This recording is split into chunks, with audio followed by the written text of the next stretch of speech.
right. Hello, everybody. Thank you for joining us today at the SEP Semiconductor Executive Program. I'm appreciative for everybody that's joined in, signed up, and I hope that you take out some rich nuggets, as my co-host would say. So it's with great pleasure that I have Dr. Richard Osibanjo, who is the Chief of Staff at Intel, where he works at the forefront of advanced semiconductor development and manufacturing. His work sits at the critical junction of innovation and execution, turning complex engineering challenges into technologies that scale in real production environments. So he is pretty much a practitioner that will bring a practitioner's perspective on what it takes to push semiconductor technology forward beyond roadmaps, beyond buzzwords, and into manufacturing reality. And especially in this session, we are here to talk about how we become better leaders. So yeah, the theory today is going to be focused on strategy to story and how leaders turn vision into belief. So to our American friends that are signed up or that are joined in, hope you had a good long weekend. And I hope this is going to invigorate you today, going ahead to the rest of the week, rest of the month, rest of the quarter, and rest of the year with your strategy plans. For you who are joining and who don't know who I am, my name is Salah Nasri. I am the CEO of the International Semiconductor Industry Group. We're a global semiconductor association with more than 500 members, covering the whole semiconductor ecosystem, and we are doing our best to do more.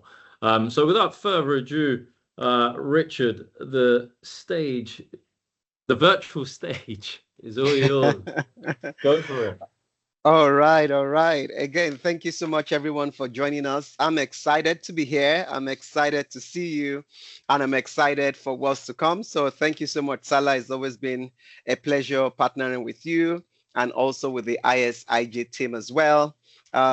Just a little disclaimer, my previous role was Chief of Staff. So right now, I lead the business operations for wafer level assembly and package substrate group as well. So again, excited to be here.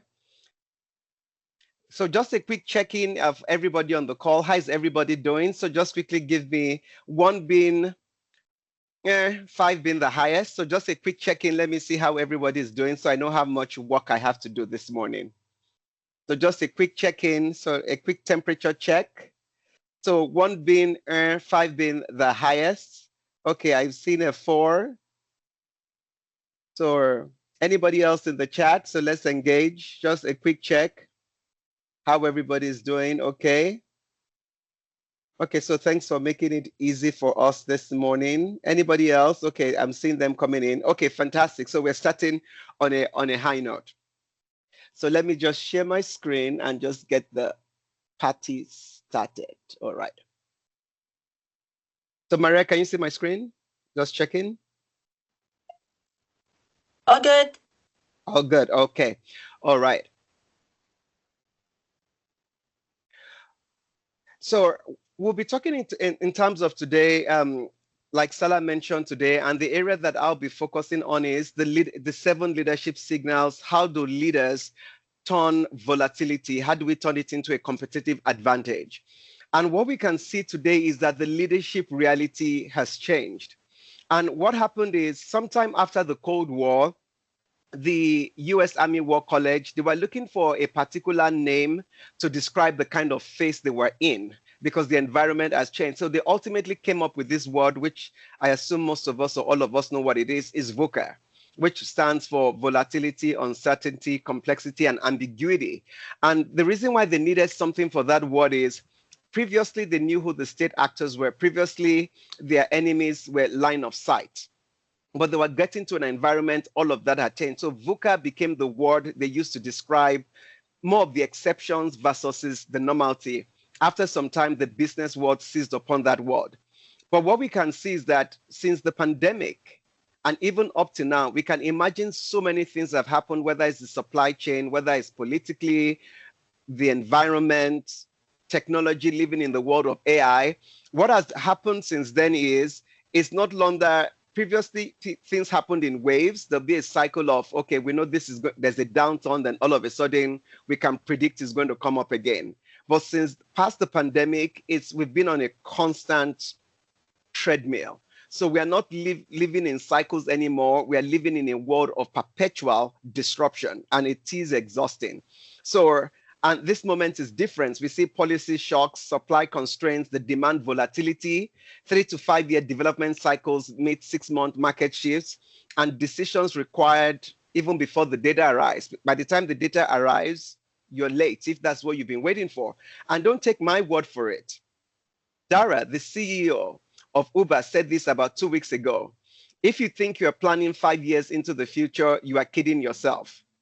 All you can do is to be honest with yourself, your team, and prepare yourself for the probabilities. So this is what the CEO of Uber said. And he said he's now focusing on 6 to 12 months planning sprints, because beyond that, he really doesn't know what is going to happen because of the unprecedented rate of change that we are in.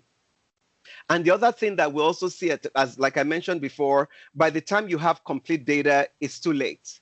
Decisions can't wait for certainty anymore. Leaders had the luxury before of time to get the signals right before making a decision. And if you've ever been at the airport, about 3-4 months ago, I was at the airport. I got there around noon. I didn't end up flying out until past midnight from the airport. But what was happening was it got to a time around 8 p.m., almost every 15, 20 minutes, the time to fly off just kept changing. It got to a point I just said, I cannot trust what I'm looking at anymore. I really need to speak to a live agent. And it's the same thing we also go through in organizations as well. Is if things are changing too fast, people do not longer trust the systems anymore because it's moving too fast. Leaders is what becomes the constant and is what people rely on. So leadership becomes the system people rely on in an environment that is filled with disruption. Now, there's a cost to that as well, because what we tend to see is that in the process of uncertainty, it creates a stress test in organizations. And as you and I know, when you are doing a stress test, it's not to find out what is working. A stress test is to find out where things are breaking. So this is what happens. Stress does not create behavior, it exposes it. The leadership habits are revealed under load, under pressure.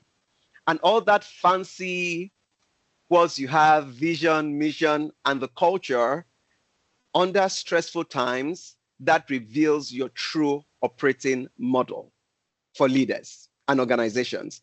And so what you begin to see under pressure, what gets revealed? Are we leading from a place of fear because we want more control? Or are we leading from our true north, our values? Under pressure, are we leading from control, command and control? Or are we leading in terms of seeking clarity? Under pressure, are we leading from reaction? Or are we leading from our strategic orientation?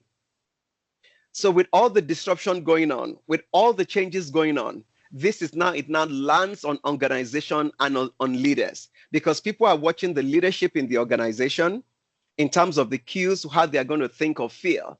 And if the leadership is responding with the things I just mentioned, fear, control, and reaction, that again is not how we turn volatility into strategic advantage. So moving on, and slightly before I move on, any quick thoughts from anyone? Any quick thoughts? Just checking in with the audience. We are going to do this together. So I'm just one person. We're all in this together. I bring something, you bring something. So when we add it all together, we have something that is richer. So just any quick thoughts on that before I move on? Anything you'd like to share in the chat in terms of the environment that we are facing, the stress that is causing? Do you agree? Do you disagree? Anybody? Come on, folks. Courage is important. Be generous. Anybody? Anybody? I have a gift of calling on people. So maybe if you're not here the last time. Okay. Okay, I agree. Okay, so thank you. Ali says she agrees, or so far as well. Okay, so let's just keep going, but be rest assured, I'm going to start calling on people. Okay. Okay, Christine says, love the content of acting without all the data, need to get comfortable. Okay, fantastic. So one of the things I'm going to be sharing with us in terms of the 7 leadership signals. So I've had a unique opportunity either as an observer in a room. So prior to what I was doing now, I was leading the org development for data center of over 20,000 people. But even other than that, I also have a vantage position as an executive coach working with very senior leaders. So looking at all these experiences that I've had, one of the things that I have seen in terms of the signals that have made things work is what I'm going to be sharing with us. So this is not theory, this is practice. And as we keep going on this, I would love your perspective as well. So these are the signals I have seen that leaders can adopt. If they do it well, they're able to transform things. If it's not well done, then we might be increasing the chaos that is happening within the system. So we are going to be looking at a concept today called the cone of uncertainty.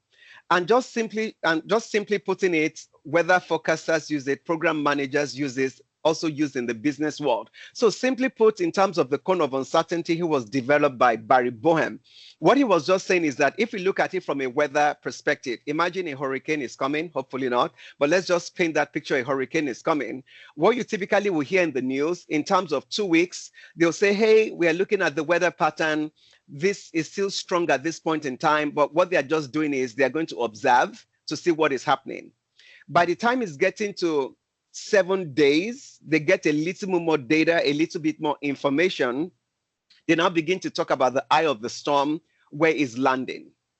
They now have a bit more data. By the time it's day 3, they are making a decision. Should we shelter in place or do we tell people to evacuate? Now, what is happening is the uncertainty that they are having over a process of time is not that the uncertainty is decreasing, but what they have is they have better signals and better data. And based on those signals, they are taking action. What happens if they were waiting for perfect data and they were waiting to day 3, so the last day when the storm hit, it should have been too late.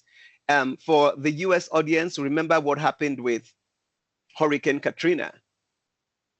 When the signals came late, and even in other places in the world, if the government, the officials do not give you information on time, especially when there's a weather disaster, lives are going to be lost.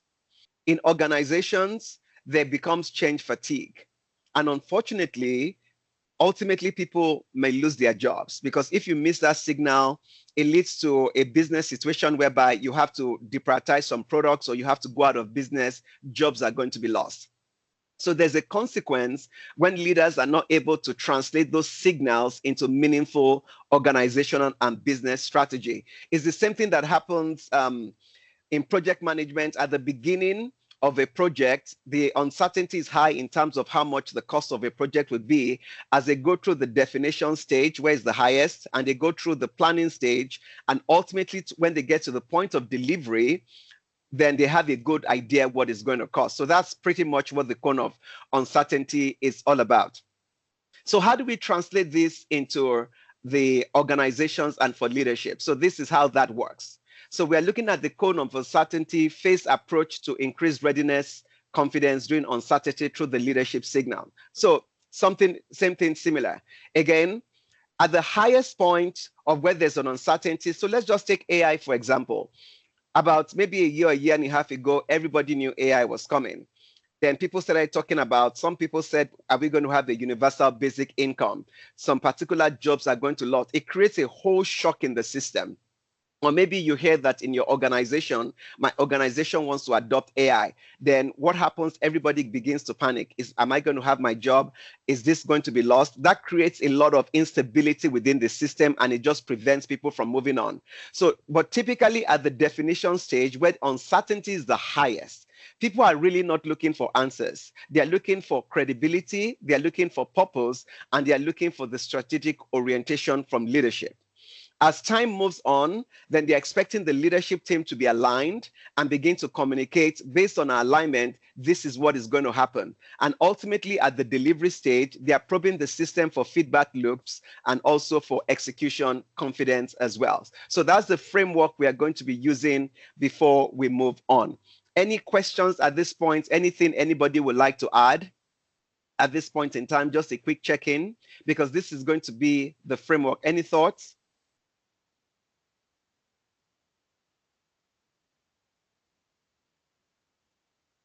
So Marcus Wagner, I have a gift of calling on people.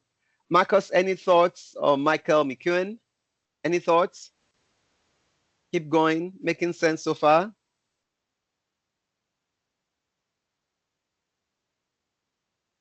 Or Russell? Anyone? We have a shy audience this morning. Okay, so in my culture, silence means you're doing a great job. Keep going. So I'm gonna keep going. All right. So one of the things is when we are looking at the credibility signal. Again, we are looking in times of there's a lot of uncertainty. There's a lot of things people are not clear about in organizations. Then what's that leadership signal credibility? What does that mean? It means being honest about what you know, what you don't know, and what you know but you cannot share yet. Very important. Because from a leadership perspective, trust is your career wave. It's the one that makes everything else work. People are also watching. Do my words match budget allocations within the system? From the leadership team, it's been the first to name the hard truths. One of the things Marshall Goldsmith often talks about, he talks about the blind spots. So he said, as leaders, people see your blind spots. So you do yourself a lot of credit by just letting people know that you're aware of them too. So being the first to name hard truths. When leaders say something that is different from what is happening on the floor, they lose credibility. And what that means is that middle management is now forced to act like a filter. So when they hear leadership saying something that is not congruent, then they protect their employees from that. That is not what we want. So very, very important. The second thing that we are going to be looking at is going to be the one for purpose. And when we are looking in terms of the purpose filter, this is where we are really talking about this is my true north. And we are asking ourselves these questions. Why does this work matter right now? Remember, there's disruption in the system. We're reminding the people, we're reminding the team, why does this work matter right now? And we're also making it explicit that it's clear enough to guide trade-offs. So once the managers understand what is the purpose of the organization and making sure we're aligning our decision-making to the purpose, and if we are true to that, then the managers know what trade-offs they need to make without escalating to the senior management. And it's also asking the question, why do we exist beyond profit as well? Because when an organization's profit is in question, then a lot of things begin to happen. But at that point in time, organizations that are true to their purpose, mission, and vision are saying, hey, this is why we exist. We want to improve the lives of everyone on the face of the planet. And this is what this looks like. So when you wake up early every morning and you have to go to bed late every night, because of what you are contributing, you are creating jobs for people. Because of what you are doing, maybe a cancer research or detection that could have taken 3 months is now taking 3 hours. So engineers, because of your contributions to this organization, a father is now able to walk his daughter down the aisle just because of what you're doing. So it's very important we reorient people to purpose, not just the bonuses, the promotions, or even the raises that are going on. The other thing also that is important, and the question you want to ask at that self is, if I ask 3 random engineers in your organization why this work matters most, well, am I going to hear something very similar without having to speak with you? The next strategic signal is what we are looking at in terms of the strategic orientation. And truly, what do I mean by that is where do organizations, where are you going to play, and also how are you going to play? So those are and what does that look like? And what that looks like is in the next 6 to 12 months, this is the direction we're headed. Our approach, are we the first mover? Are we a fast follower? Or is it proven tech only? What are the trade-offs we are making within the organization, within the factory, within our team? Is it speed versus quality? Is it efficiency versus optionality? Is it growth versus stability? Very, very important. And at this point in time, the reflection question we should be asking ourselves is, can middle managers also make trade-off decisions without having to escalate with you? Because we don't want a system whereby people are looking up to leadership all the time to make decisions. We want to create a system whereby, or signals through the systems that they know what to do, because that's where speed actually comes from. And overall, that is the definition stage, is the stage whereby uncertainty is the highest. People are not looking for answers. They want to say, can I trust what my leadership is saying? Is my leadership aligned to the purpose that they've been talking about for the past 10, 15, 20 years? Do I know where the leadership is going? Do I understand how people are going to play? So that is what people are looking for in the fourth step. Any thoughts from anyone? Any thoughts on that? Any comments, thoughts? Speed, remember, this is a community. It's not just one way. We learn more that way. Any thoughts from anyone? Or do you have any comments in the chat? Yes, okay, yeah, so Swastik said communication is the key to all of that. And that is, yeah, I totally agree. And Salah, in his second half, is going to be keying us in terms of the communication lens. So thank you so much for saying that. Any other person? We need somebody to break the ice. Who is bold? Okay, Christine says, communication helps with clarity and adoption. So Salah, start warming up in terms of communication. We have the communication thread here. Anybody else? So we've spoken in terms of the credibility signal. So and the one thing I'll add is that yes, communication is true, but people also have to trust the communication in terms of what you are saying. So credibility is maybe personal examples for me very important. So, and for me, that is also part of the credibility, because I think just like small children look at parents, what parents do and not what parents tell them, also employees look at what the boss or the manager is doing, not just what he's saying. So when the manager says this is important, but he's not doing it himself, then that would send the wrong signal. Absolutely. And thank you. That's such a great point. So you're really talking in terms of role modeling, because people do not do what you say. They ultimately do what you do. Absolutely. Thank you so much for sharing that. You see that insight. So that's why it's good for you to please, if you're thinking it in your mind, please speak out, because it becomes a richer session for all of us. Then the next stage we're really going to be looking at is the alignment, is the planning stage, the alignment stage. Did somebody want to say something? Okay, if you're not Yes. saying something, okay, please go ahead.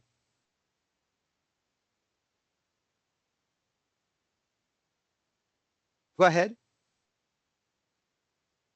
Okay, so the next stage is going to be the planning stage, which is now the alignment. And what does that look like? It's same priorities across all functions. And at Intel, we have something called disagree and commit.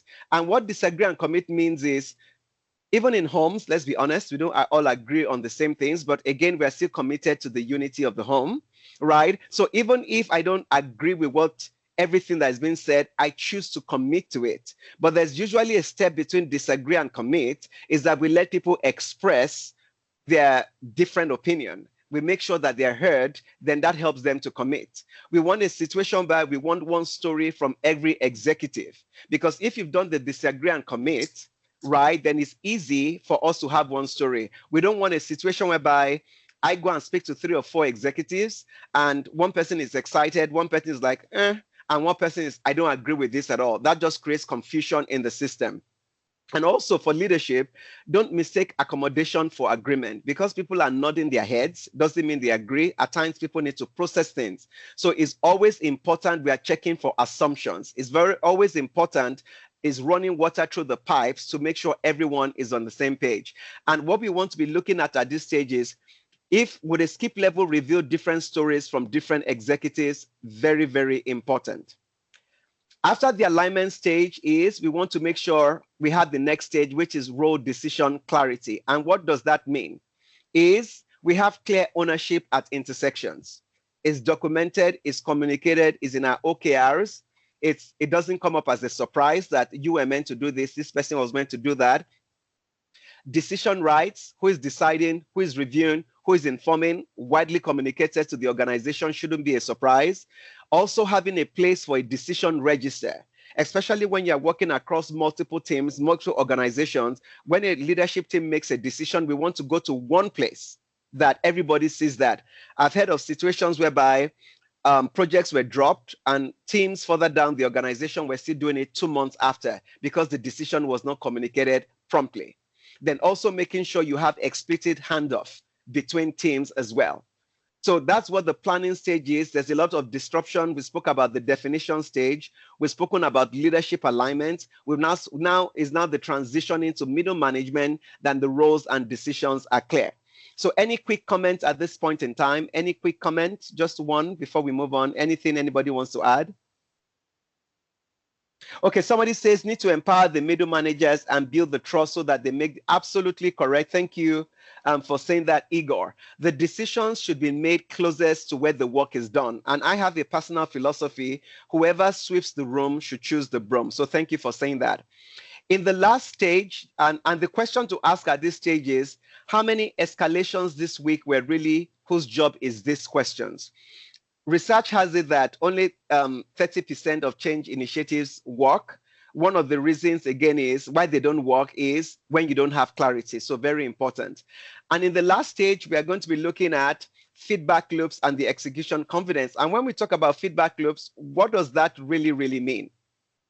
Your feedback loops are your warning systems. It's to prevent issues from becoming a crisis. In your homes, you probably have like a CO monitor, carbon monoxide monitor. Why does that? In case there's a carbon monoxide issue, you alarm quickly so people can get out before we have a fatality. Same thing within your organizations. You need to get your feedback loops whereby you are probing the system, what is working, what is not working, where don't we have clarity, and what you are trying to do is, what can we learn, what can we apply, and what can we refine?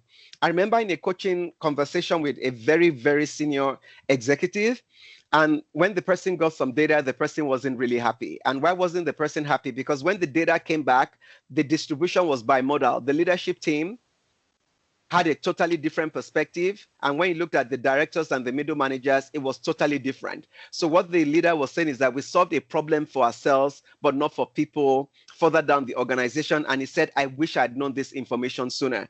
The way we know this information is asking for feedback. Just a little caution of warning.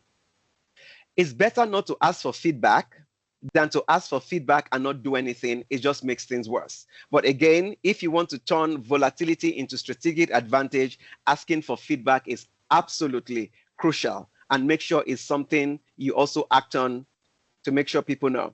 And the thing that you're asking here is, when did you last hear bad news early enough to actually fix it?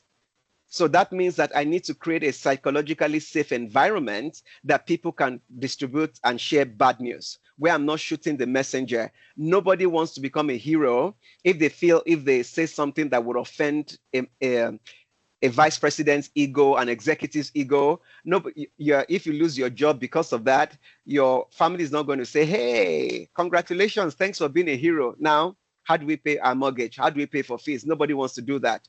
And Charles Stanley said something, leaders who do not listen are surrounded by people who do not speak. So we don't want that to be what we are going through.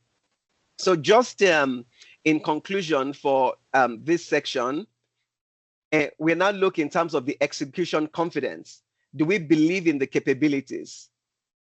Are we having radical prioritization? People understand what the top 1, 2, 3 things are in the organization. There's a compelling scoreboard. We know what success really is. And there's confidence through action. What's the ratio? What is our say to do ratio? If that person can please go on mute, that would be great. So what is the confidence through action? Our say to do ratio, what we say, what's the percentage of those things of what we do? We want it to be absolutely 1 for 1. And the question we are really asking is, what percentage of initiations last year were actually delivered as well? So just in summary, we've spoken about a lot of things. there's a lot of uncertainty in the system. The job of a leader or a weather forecaster is you cannot stop the uncertainty. You cannot stop the train from coming.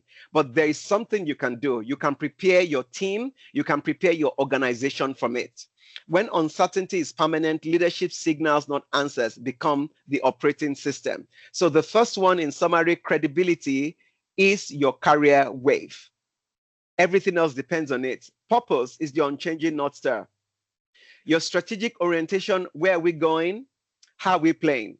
Alignment, it's okay to disagree, but commit, speak with one voice. Clear ownership at intersections, we need to know who the decision maker is. And once we know who the decision maker is, if we override or we keep overriding the decision makers, then they are not the decision makers. Whoever overrides it is the decision maker. So we really need to be careful about that in organizations. In feedback loops, learn, apply, and refine. Then in terms of execution, confidence, commitments become reality. Now, what is the impact of this? This is the impact, is we build a resilient culture. You cannot work on culture. Culture is an outcome. Culture is an output. It's by working through these signals that we build something that is resilient. You can't copy culture from another organization. A leader joining a new organization cannot bring the culture of that place. It has to be homegrown. So any last comments, just one person before we move to our breakout activities. So I know you are really looking forward to speak with each other this morning. So you've been a little shy towards me, but hopefully in your rooms, you'll be able to connect with each other. Any last comment? Anyone comment before we go into our breakout sections? Anyone? I just want to mention you called on me earlier. I was on mute. Apologize for that. I think a really great comment you made there about when the decision maker is overridden by their manager, then they're not the decision maker. I think that's a really important thing for all of us to remember, is that we need to empower our teams and make sure that when we're in larger meetings that we don't override or micromanage things, and that effectively slows the organization down. Well, Russell, again, thank you for speaking up. I've seen that happen several times, and I've had to have conversations with people based on that. So, Maria, are you ready to take us away? Absolutely, Dr. Richard. Thank you so much for that session. Let me just turn on my camera here. Hello, everybody. So we're now about to move into our breakout rooms for a short working session. Each of you will be assigned to a random room with other attendees in the call. So please, right now, take a screenshot of the question in front of you. What would need to change at the leadership level behaviorally to strengthen the signal? I'll give you 5 seconds to do that. Once you're in the breakout rooms, you will then have 10 minutes. This is your chance to connect with your group, exchange perspective, talk about what you learned in this session with your peers, and please do the following things. Choose one person to act as your timekeeper. We have 10 minutes. Choose another person to facilitate the discussion, your leader. This doesn't have to be a formal conversation, just someone to keep the conversation moving. And finally, select one person to prepare a short summary after we come back. You will then have 5 minutes to share what you have been discussed in your breakout rooms. So let us get started and enjoy your discussions. I will now be moving you to your rooms. And turn your cameras on.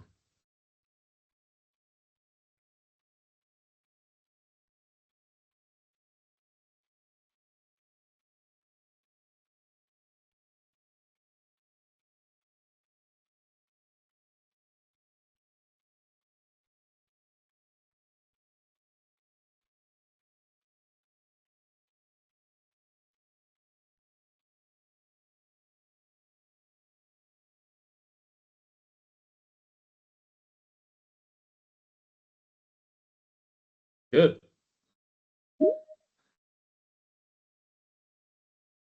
You can, do you want me to assign you to a room? Yes, please. Okay. I don't know why you're not assigned. 1 second. Assign. Are you on your iPad? Me? Yeah. No, on my computer. Or am I logged on into another? Yeah, I can't assign. Hold on, let me. It's all right. We can do it from this room. Who's it? Amy We is have here. Amy here. Sean as well. Sean is here. I'm sure we can learn a lot from Sean. Sean, is my microphone working, Maria? It is. Okay. Hi, Salah. How are you doing? Hey, Sean, Morning. I'm good. How are you? Good. Good. Sean, share us your leadership experiences, my friend. How under uncertainty, how have you dealt with situations?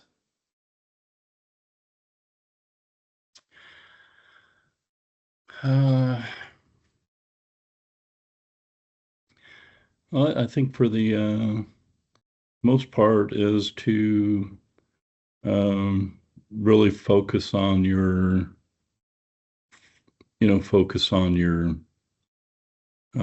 execution of any plan you have, and keep focused on that, and assume that any of the uncertainty isn't going to perturb that too much. I think in parallel with that, you really need to examine everything that's going on, look at all the perturbations that are happening to your business and determine how they can impact you, so that you can have mitigation strategies for those different perturbations, and decide if that, decide if you need to change your plan, or, maybe even affect your short-term strategy. I think probably the biggest uncertainty right now, there's a lot of uncertainties right now for people to look at, right? The economic uncertainty, the uncertainty of how AI is going to affect their business. So there's a lot of things to consider, and you have to look at each of those. And I think people should have you really need to have a plan for AI, and make it less of a uncertainty and more of a certainty. But there's a lot of things that aren't in your control. Anyway, that's my initial thought. Yeah, when you talk about uncertainty in terms of AI, I'd be intrigued to hear, where do you feel the uncertainty is? Is it in the replacement of people, replacement of jobs? Is that what you're referring to? Is it just performance related, or what do you think would be the uncertainty element with regards to AI in its place? Well, I think the certainty with AI is that something is, you're going to have to do something with it, and it's going to be available to improve performance. And I think that's performance in individuals, performance of equipment. You're going to be able to respond better to situations, and more quickly to situations, and maybe more consistently to situations. I think the uncertainty comes in is, what is truly going to be realized in the future? How far are we going to be able to go with AI? That's probably one uncertainty. The other uncertainty is, with regarding to, I guess, the man-machine challenge. What positions does it really impact? What positions does it improve? What positions does it eliminate? I think you need to have a strategy for that, and a plan for that. And maybe the quick look that it's going to replace all these positions so we can eliminate them now, maybe that's a little short-sighted, but I think the medium sight or long sight term is it's going to certainly make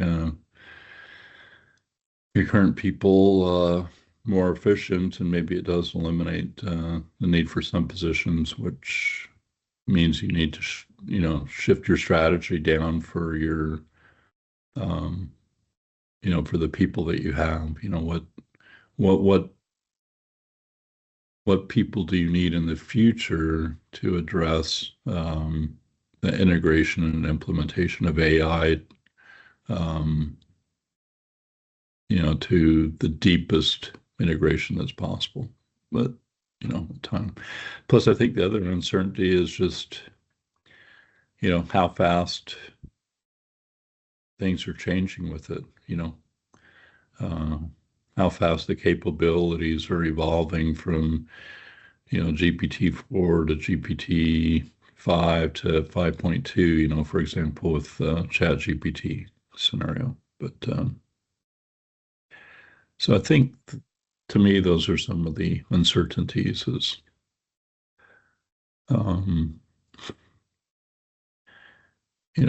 the impact on people and the people's impact on business, and just how fast it's going to change. And then the other one, looking into the future, is really how far it will be able to take our business, not necessarily how far everything that AI will achieve, but what is the long-term impact on our business itself. And I think there's a lot of examples going on and just how it can be integrated in the semiconductor business or the advanced packaging business, from the design phase right on through to the implementation and packaging phases. So I think there's a lot of examples of what's going on there. And those are all good ones. Yeah, thank you, Sean. It's interesting. I mean, both of you are from the MEMS game for a while, so uncertainty is part of the job, right? I'm very sorry. I was in another meeting. I had given a course here, and it took until now. And also, I cannot make it. I just wanted to say my apologies for not being able to join here. I thought it was a big plenum discussion, but now I see it's a family round. So I'm really sorry for that one. We were talking about how leadership managers, or how leadership will be adapting to uncertainty, in modern day uncertainty. How would one's approach be? And Sean was referring I mean, it's part of my presentation is about AI and the impact that it will have. So I mean, from your side, Gerd, like with your team, how are you managing leadership with uncertainty on your side? Very differently. Let me just close the door. I'm also about to let everyone back in the room, so maybe Mr. Gerd can talk about his experience with everybody. Yeah, sure. Are we done? Is that 10 minutes? My God, that went fast. Thank you, Sean. Really, I really appreciate that. That was insightful. Thanks. Thank you. So very, very differently. I mean, Bosch Sensortech is a small entity. We're like a small fraction of Bosch, and I think we are very much used to the up and down roller coaster from consumer electronics, and nobody is afraid if next year the project landscape looks different from this year. Oh, so many people. Where's everybody? Yeah. The tenor is we're all very hiding. important. Hello, back. Oh, I guess. All right. It's a question of mentality, simply. We came back to the group. To that market. Okay, welcome back. I was like, oh my goodness, we have just 3 people. Like Salah is going to fire me. I'm like, okay. So I was getting some disruption there. I'm like, oh, Richard, what did you do? Everybody was there, but then everybody left. I was like, okay. So I want Salah to have a lot of quality time. So maybe just 2 teams. What we said we were going to do. Let me share my screen. Or do you have the screen? Is that somebody sharing the screen? Because I can share mine now. Okay. Yeah, it has an X bar on me. I can't share I don't know why. Okay. Okay, so just a feedback. The question, I'll just read the question. The question is, from a behavior perspective, like from team one, what is one behavior? What's one behavior that needs to change at the leadership level? We can't change the system, but we can change our behaviors. What's one thing? And anyone from room one? I don't know what room I was in, but Okay, I was just just leading the go for it. discussion. Okay. I mean, I was asked to report out a little bit. And I think one of the key words that came out that everybody seemed to grasp was, adaptive leadership. That since we are in this time of uncertainty, and it's building a lot of anxiety and across organizations. And so it's so important for, leadership to build trust and to be adaptive to the, constant changes right now that are coming at people. Adaptive, but we did grasp that adaptive leadership, and kudos to Igor for using that term. Yeah, nice. Anybody else who was meant to be a speaker for their team? I know, Mia, do you want to add from our room? Yeah, I was from room 2 with Richard, and so from our group, we mentioned some key behavior we need to adopt to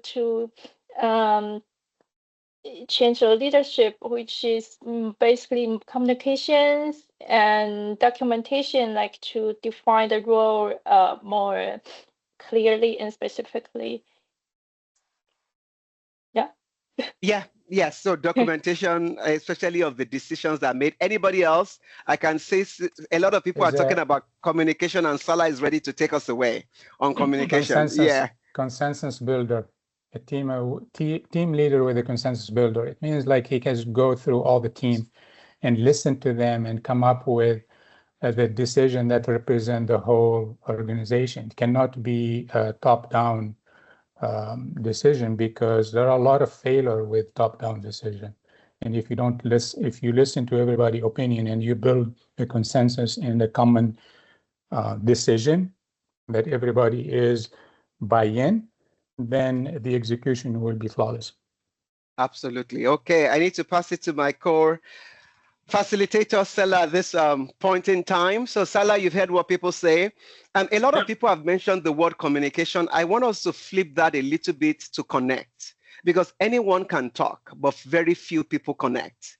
And when we are talking about communication, let's focus on connection. And communication is words, or on print. Connection is touching the head and the heart. So please bear that at the back of your mind. Anyone can communicate, very few people connect. On that note, Salah has been waiting for this moment for the rest of his life to just take us away. Man. Salah, over to you. Oh, let's go. That's good. And I appreciate it. Thank you again, Dr. Richie. You've set it up nice and beautiful. Look, at the end of the day, I just want to make it clear here. I mean, look, my presentation, as many of you have seen, or several of you have seen myself on stage or whatnot, there is certain tactics that I use on the stage, right? Or if I'm in public speaking. But also there's certain tactics that I also use when I'm in discussion with my team. Now, what I'll do, what I'm going to present on is pretty much going to change the way you're going to approach things. And I want you to apply this during the week with your team when you're presenting. And before, I start, if you're multitasking, rest assured that I can feel it from here, right? So you're here, but you're not spiritually present, and that's fine. So my goal is to bring you back in, right? So yeah, let's get straight to it. Look, this is not going to be a pure theory session. This presentation will be specifically about how you actually can show up as a leader when things get uncomfortable. One tactic I like to use, you could be sitting in your room right now, right? So one tactic that I use, getting on the stage or presenting or dealing with team or management, whatever, you get nervous, it's natural, right? So everyone that's in here, I want you to get your hands out like this. And a small tactic that I use is, if when you just squeeze your right hand, all right? You get a tense feeling, right, in the body, right? Now squeeze with your left hand.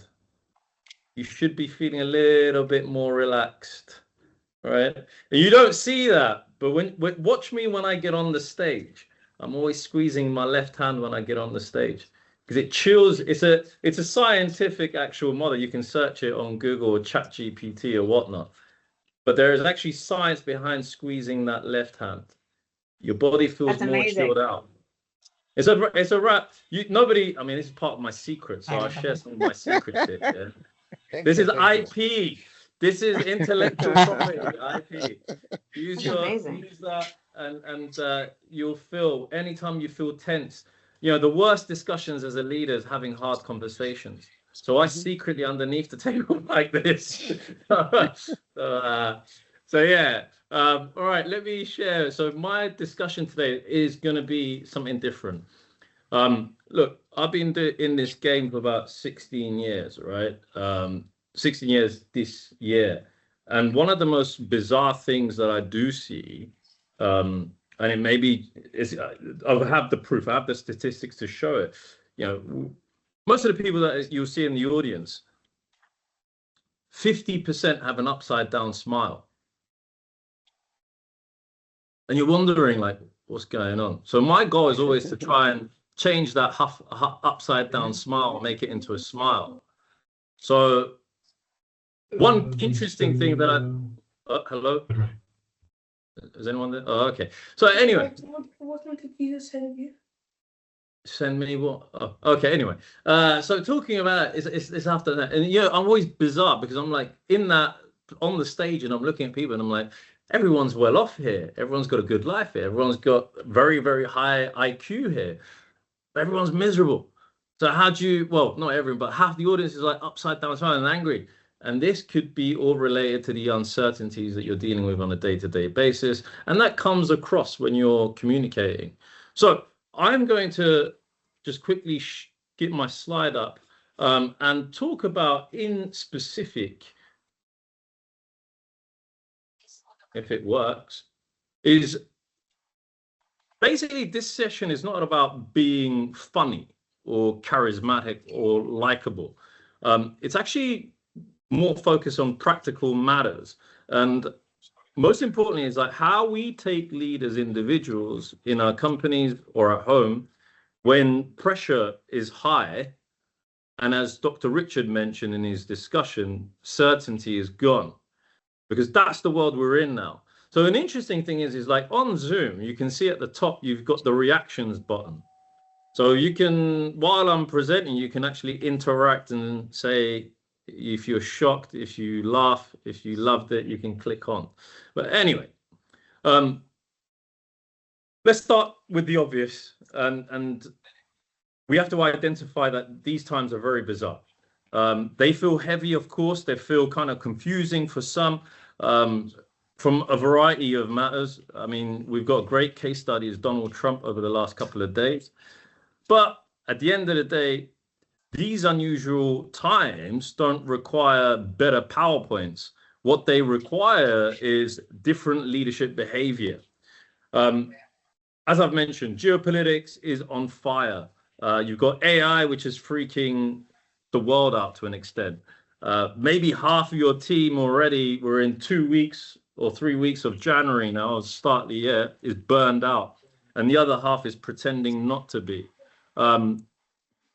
Leadership manuals written in 2012, they don't work anymore. So the problem isn't that leaders today aren't smart enough. The problem is we're still leading like certainty exists. And that is the biggest element to take into consideration. So let's dig in a little bit deeper. If we look at the global trends, every global trend that you see in these 3 pointers right now is pointing to one thing, and it goes back to Dr. Richard's presentation. Uncertainty is permanent, period. Whether it's markets, geopolitics, technology, talent, nothing is stable long enough to hide behind process anymore. And these are the three things that is kind of shivering everyone out. But the key question is, or the key point that all of you should take into consideration is how we connect. And this is the real shift, right? What we understand now is that people don't need leaders today in modern day society to impress them. What they need is leaders to kind of connect with them. And the connection isn't charisma, it's actually just presence at the end of the day. So if people don't feel connected to you, they're simply not going to follow you at the end of the day. And what will happen is that they'll comply quietly and then they leave. So this is very, very important to take into consideration, is that most of you know from a decade ago or 2 decades ago, is that leaders were to be revered, and the things have changed right now. So this is an interesting statistic. This statistic is taken out directly from the place where I got my exec program. This is done by the Stanford community.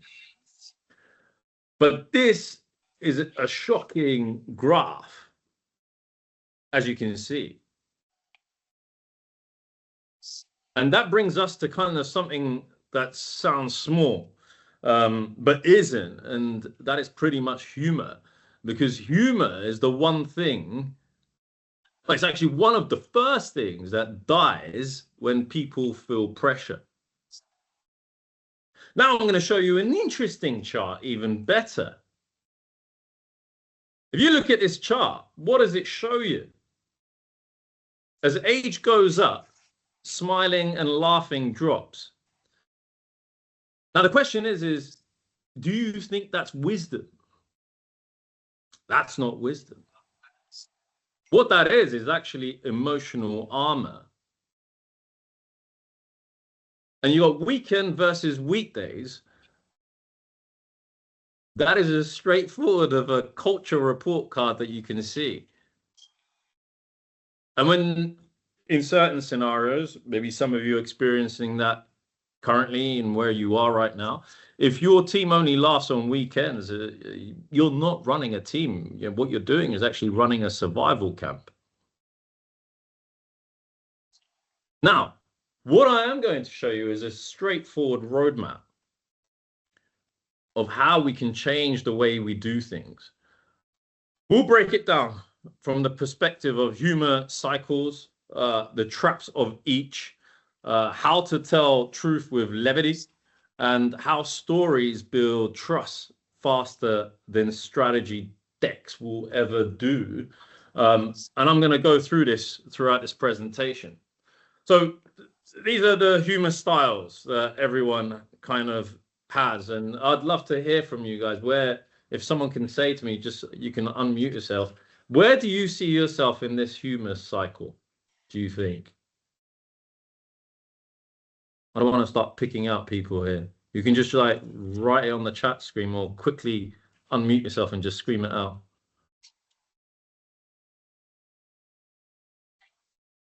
Am I going to have to start picking on people now? Anybody? Ali, where do you say, Ali? Where do you see yourself in your humor style? I'm picking on you, mate. Apologies. Yeah, I just saw the magnet at the first. Magnet. All right. Robin, where do you see yourself, Robin? It depends on the audience, but often the sniper. But I can also be sweetheart, depending on the audience. Yeah, Christine, where do you see yourself?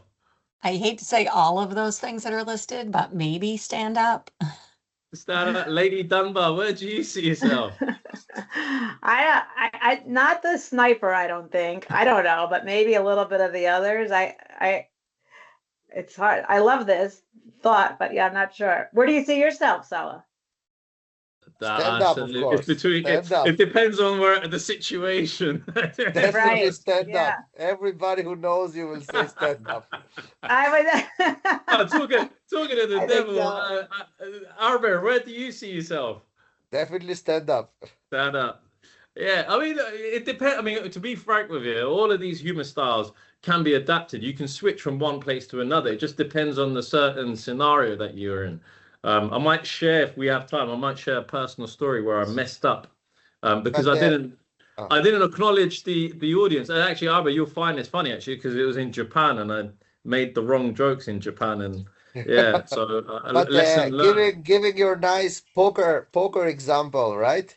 So in a table of aggressive players, it pays out to be conservative, and in a table of conservative players, it pays out in the long run to be aggressive. So if you have 10 stand-up guys in the same table, you'll probably be a little bit more, you know, magnet-wise or another style. But if you have a table of people who are sweethearts, then probably you'll be more stand-up. Absolutely. No, absolutely. I mean, look, these 4 humor styles, none of them are right. But the thing is we're all using certain styles unconsciously. And that's where kind of leaders get themselves in trouble in certain situations, right? If you look at the uplifting perspective, I mean, to summarize that, it's pretty much charismatic, silly, light, grateful energy, and that's the stand-up side. You know, if you're looking at the magnet behavior, it's kind of a warm type of humor, which is kind of like inclusive, PG-13, great for safety, as one would say. If I was to summarize the sweetheart style, that's more of a bold perspective, can be irrelevant, but great for momentum, risky for feelings, maybe one might say. And if you look at the sniper style, that's basically dry humor, and it's great for cleverness, but very risky for misunderstanding. There's all about kind of switching these type of behaviors. These are examples basically of celebrities that one can put into these humor styles, right? You know, you got Terry Crews or Richard Branson and more of the stand-up perspective. You got the politicians, a very sniper perspective as well. All different perspectives. I've got another one to show you as well, which is a perfect example of humor with an edge. This is Dick Costello, who said, first full day as Twitter COO tomorrow. Task number 1, undermine CEO, consolidate power. You know, look, this is, you know, it's funny, but it depends. It depends on who's the CEO. You know, the CEO might be a sniper type of person and he might not find that really funny, right? But some other people might find it funny. So it all depends on the environment or the situation that you're in at the end of the day. Now, this is where I want to talk about the downside of humor styles. Unfortunately, I've learned through experience, and I wish I learned this time ago. But every humor style has a downside. You know, you've got the stand-up style, which is spontaneous humor, which can, of course, ignore consequences. You've got the magnet style, which is warm humor, which can sound passive-aggressive to a point. You've got the sweetheart style, which is, it's bad humor that can hurt feelings. And then you've got the sniper style, which is dry humor that can be clever, but emotionally tone-deaf. And this is a basic leadership rule 101. The intent doesn't matter, but the impact does at the end of the day. So you've got to be kind of conscious, what's the type of audience I'm around? Now, when you look at this, I mean, this is a great website. I highly recommend all of you. And this website basically puts you through a quiz. It's called humorseriously.com. And you can put in, it will ask you several questions and it kind of identifies what's your humor style. And it's very important to understand that, because once you understand your humor style, your humor kind of becomes authentic instead of risky at the end of the day. And the key thing is once you kind of understand other people's styles, you can then stop misreading them. And then you'll also be able to open to shifting your style to meet that situation that you're kind of in. So that's what kind of mature leadership looks like. And that's where leadership is moving forward from now moving forward. So it's very, very, very, I highly recommend you take this test and you'll get an understanding of how you motivate your team, how you motivate your customers, how you motivate your partners, and etc. Now, the next part is tell the truth with levity, right? So this is the core skill today. It's not to be funny, but to be effective. Because at the end of the day, truth without levity triggers defensiveness, and then nothing changes at the end of it. Now, I'm going to show you some examples again. This is culture at the end of the day. So this is a great tweet. Europeans out of offices are like, I will not be working until 18th of September. All emails will be automatically deleted. The American culture is, I am in the hospital. Email responses may be delayed by up to 30 minutes. Sorry for the inconvenience. If urgent, please reach me in the ER app. Two different perspectives, right? And this is two different type of contrasts. So this example always lands because it's actually painfully accurate. All right. Now, there's another one, how you apply that to products or services. This is an awesome one. This is Delta's new seating chart. I'm not sure if you've seen it, but this is a genuinely chart. So you've got the yellow seat, passengers judging you. Then you've got the black one, stewardess who won't let you use the front bathroom. Then you've got the orange one, screaming baby. Then you've got the purple, is that purple? Purple pinkish, passenger banging on your headrest trying to use in-flight entertainment. You've got the yellow and green one, passenger with knee defender. And you've got this pink one, passenger leaning so far back she's in your lap. You know, I mean, this is the slide that most of you will remember because it attaches the humor with reality perspectives, right? So as you all know, I mean, you know, I try to keep it fair business-wise. If you've flown economy, you didn't need the chart. You already know that you already know that your knees are already squished in. But yeah, look, at the end of the day, you know, this isn't about becoming a comedian. What this is about is actually training your brain to see the world differently. And at the end of the day, when you live on a requirement of a smile, looking for reasons to be delighted, what happens is that you actually change how you interact with the world, and it interacts differently back.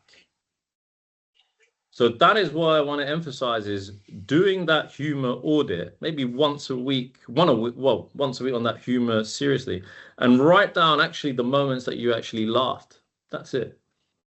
And then you'll see a whole different perception change in the mindset. I'll give you a story. Actually, this is a good example, right? So this is, imagine me, I'm presenting on the stage, and this is a graph of me explaining the James Bond movie, right? This is how most leaders communicate. Wow, what happened? I don't know. He gets the girl. The end. Yeah. No tension, no contrast, no memory. How many of you have seen presentations like this? There's many, like 90%. The presentations that stand out are the hundreds of conferences I've attended or we've hosted. Not many stand out that well. I was just going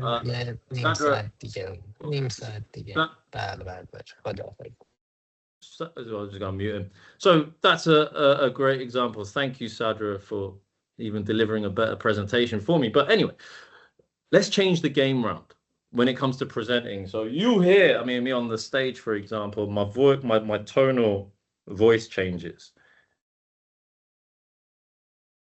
And I purposely do pauses as well, just to get an audience reaction. Silence plays a good role.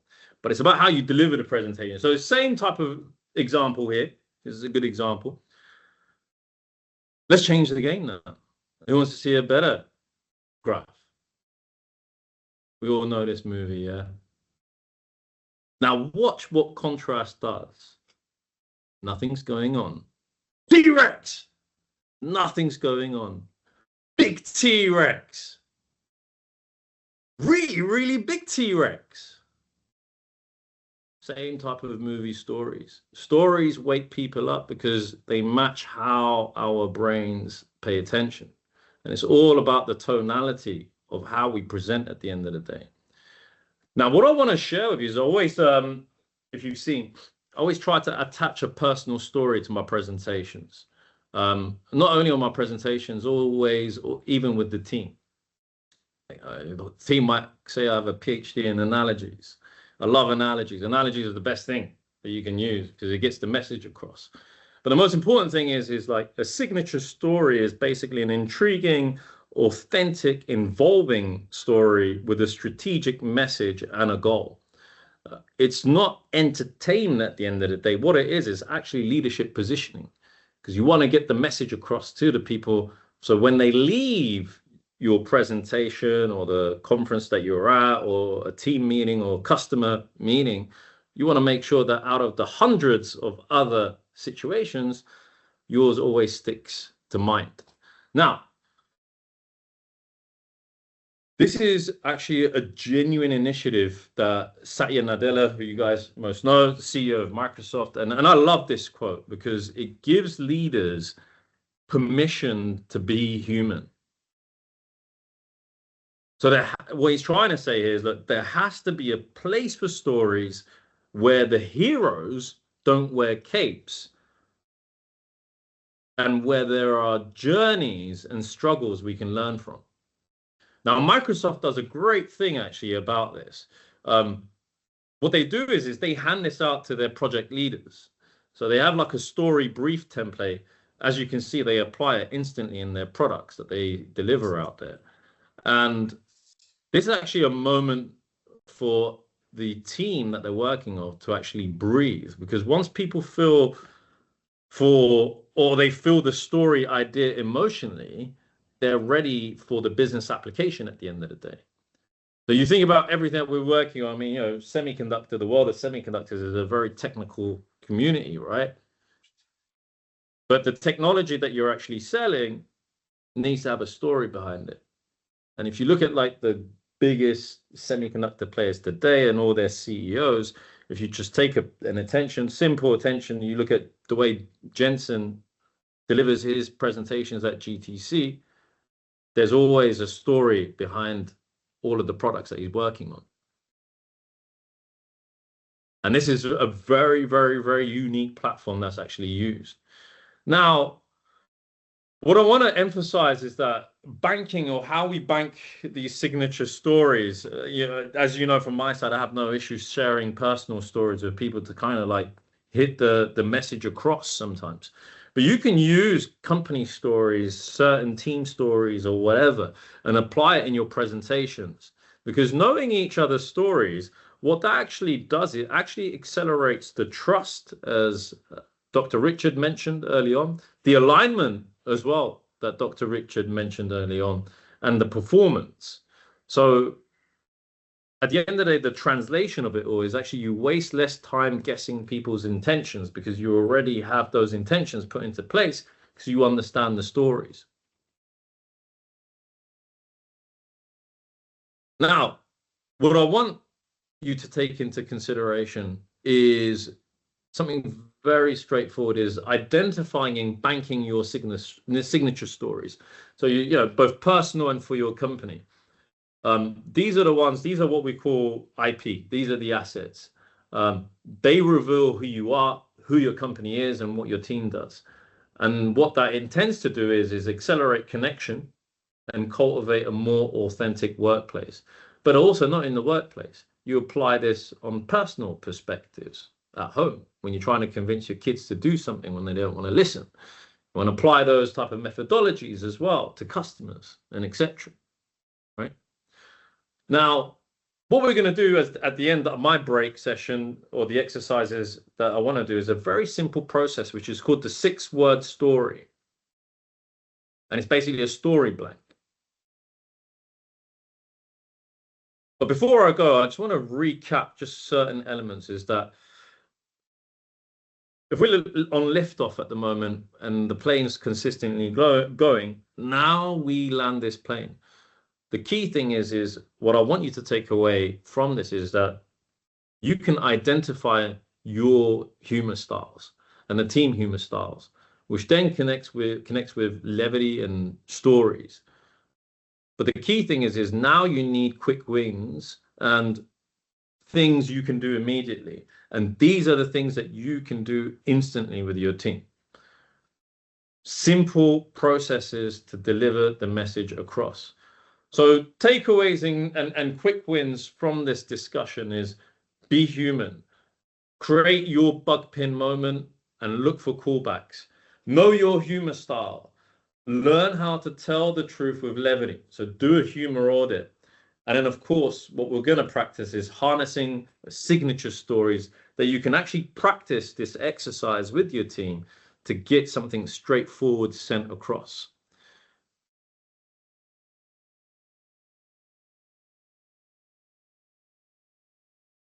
Now, these slides will be shared with everyone, and I put this in by purpose because it will give you the structure of how to do these things much more effectively. On the be human side, the definition of that is actually having a more connected team, because we're all human beings at the end of the day. The second part is knowing your humor style. How you motivate, how you connect is the most effective thing that we can have as a skill to master. Start with truth. That'll change the delivery of your message. Share stories. I mean, if you look at from a DNA perspective, mental DNA, since the day you were born, parents might have read you stories, whether it's fictional stories, religious stories, all the way through college, all the way through university, all the way through your careers. We all have a story to tell. And then cultivate a culture of levity, and that makes joy in a team. Now, what I want to make clear is what's the purpose? You know, before we go on to the exercise, is I want to make a very direct message to everyone in this group, for example, is that if we look at business in general, people don't see it from a bird's eye view perspective, because business at the end of the day is purely a spiritual game. And if there's one thing for sure, why we are putting this effort with SEP, and you know, thank you again, Dr. Richard, for your insights, is that let's say if you're religious or you're not religious, but most religions on earth basically have a fundamental truth. Treat thy neighbor like thyself, or love neighbor like thyself at the end of the day. And if you want to hear how levity is delivered and impact is delivered, watch any pastor at a church or any imam or any rabbi. They can deliver messages. And what's their goal? To get the followers. It's the same with business. So if you can become obsessed with adding value or by doing more for others than anybody else in our category, for example, at the end of the day, you will grow, you will expand, and you will have impact. And at the end of the day, the goal is to have that happiness, freedom. And I wish that for every one of you at the end of the day. And it's not how you start out at the end of the day, it's where you end. And in the end, the thing that kept me going in this side of game is actually the caring part and the depth of wanting to serve. Because the minute you actually decide to serve, you actually become a better leader. And that is a leader's primary job. So whether people have a certain amount of followers, a certain amount of revenue, or a certain amount of customers or whatnot, none of that actually really matters. What actually matters is that we live life on our standards. And if the standards are to be happy, and through humor, as we know, as you can see from the graph, which is quite scary, I hope I'm a happy person when I'm 60 or 70. I hope that you realize that the ultimate rewards in life is actually finding a way to create something and give it back. And if you could do it in a way that's actually touching to people's lives, it actually makes life so much more incredibly meaningful. And that's the story from my side. So the exercise I want you guys to all practice is something very straightforward. 6 words. These are some example 6 words about certain people in certain situations. So you've got this perspective, which is not quite aspiring to be quite. Tonight he packs, tomorrow I pine. This one's a funny one. Married the wrong guy, fixed it. Getting old, ringtones piss me off. My one, I can share my one with you right now. started from the bottom, I'm here. So that's my one that I can share. So that should give you some exercise. So for the next breakout room, right now, I mean, it'll take just a minute or two. Write down a 6-word signature story from your life. And the bonus point goes for levity. And what we want to do is at the end, everyone, I mean, the show started at 50 or so people. We've got 25. So everyone, I want to hear everyone's 6 words. And yeah, you've got 1 minute or so to prepare now. And then you can share it with your team, explain the story behind it within 6 words, and then we can share it back in the group. Okay? So Maria, whenever you're ready, please put us all in our groups. Thank you. Thank you so much, Salah. I'm opening the rooms now. You have 10 minutes again, and I'll remind you when you have 2 minutes left to wrap up your conversation. Thank you.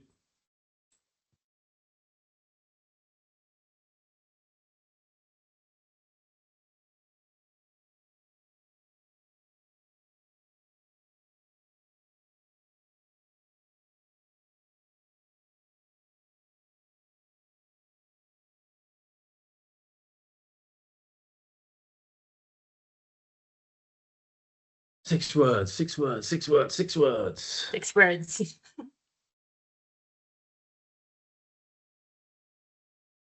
Long day, hope tomorrow is shorter. That's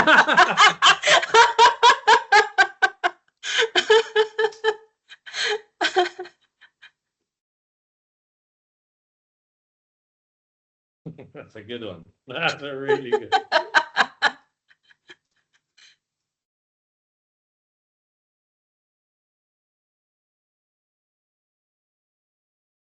By the way, Salah, before we wrap up the call, just remind everybody to do the survey. I'm sending it right away after the session. Please do, yeah. Yeah.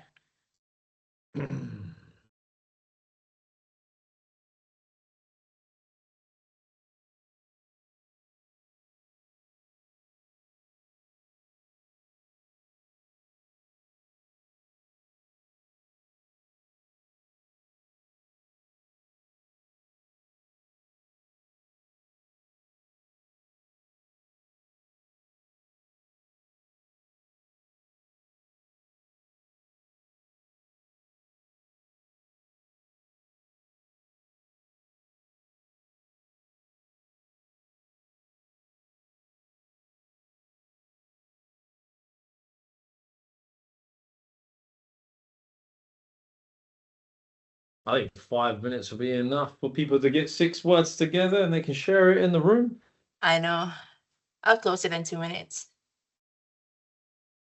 We'll surprise them and pull them back in.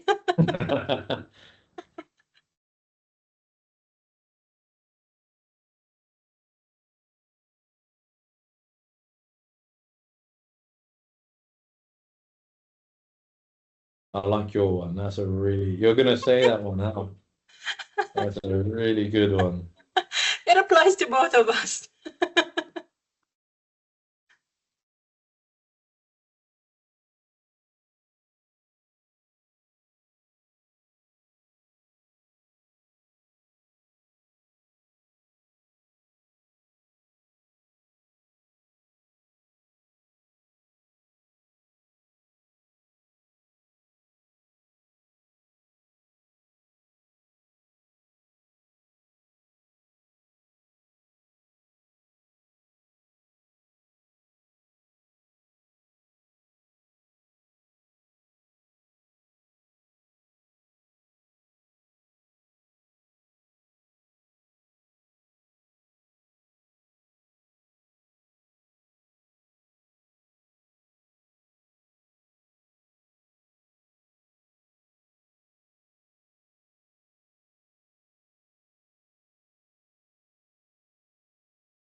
All right, I think we're ready to go in.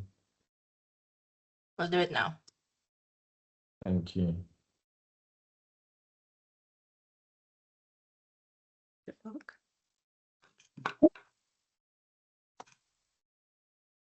Oh, I'm so excited for this.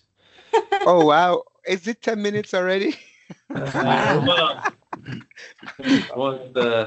Oh my, we're just having fun. We're just getting started. Oh my goodness.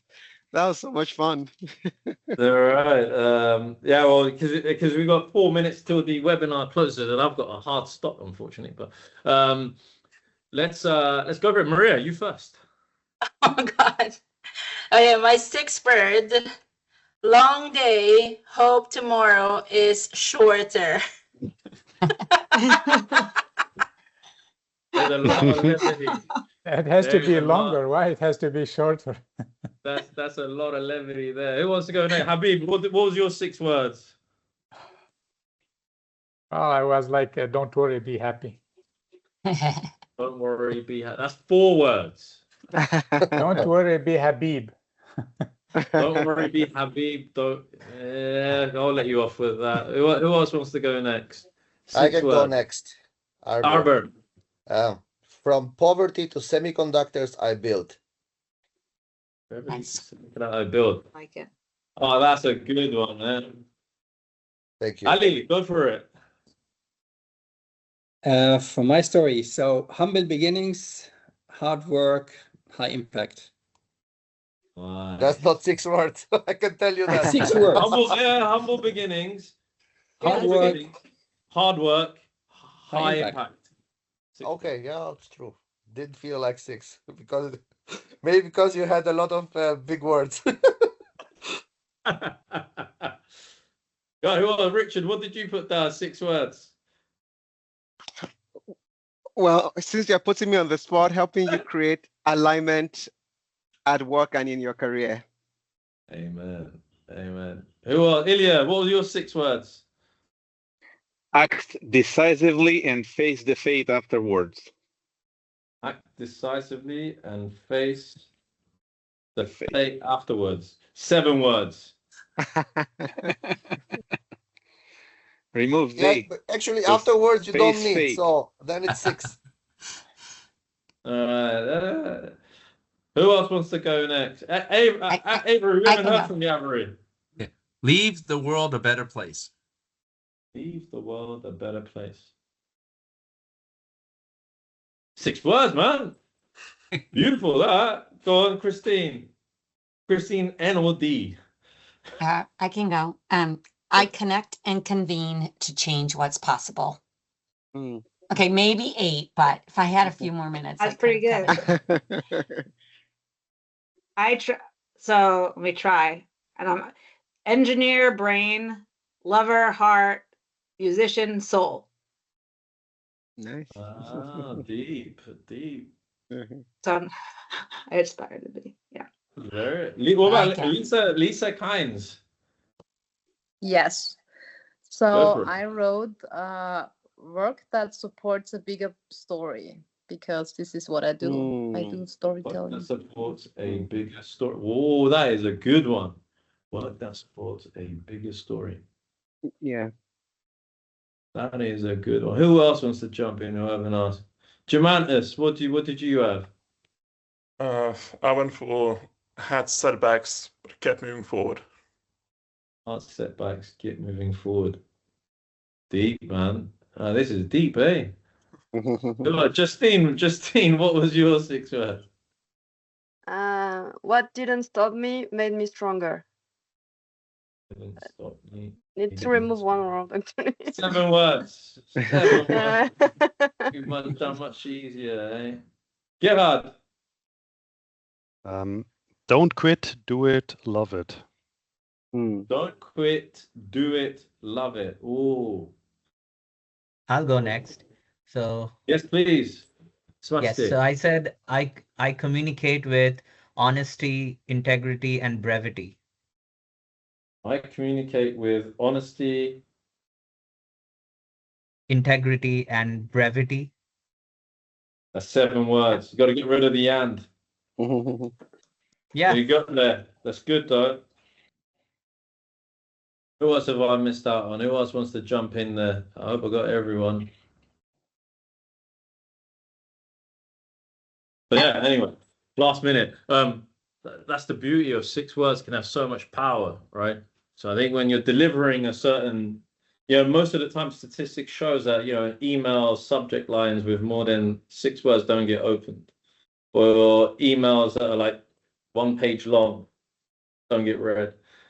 Compact, precise, powerful impact. That's the exercise of the 6-word story. Thank you again for joining us. Really appreciate it. I hope you learned from it. I hope you can take out from this and apply it within your teams, or apply it in your careers, in your lives. At the end of the day, I would be intrigued at the next SEP is to get feedback from you all, to hear how it went with your teams in your companies. That would be very interesting to hear, and see how the application of all of this stuff that we're learning is being applied. Because at the end of the day, theory is theory, but applied knowledge is much more powerful at the end of the day. So thank you for joining. I wish you all a great week. Any last words, Dr. Richard? No, yeah, I love work that supports a bigger story. And for everything we've spoken about today, we are making a difference in everybody's lives. So I really love that. So let's go share the stories, the signals of what we're doing today. Awesome. Ladies and gentlemen, that's a wrap for the SEP Part 1 of 2026. I look forward to seeing you all at the next episode. Thank you again, Dr. Richard, and thank you, Maria. Thank you. Thank you everyone for joining. We will receive this Thank you so much. material.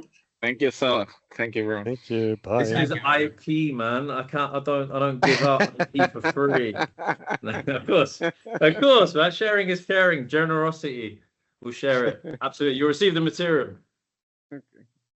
Thank you all so much. Have a good day. Thank you all. Thank you.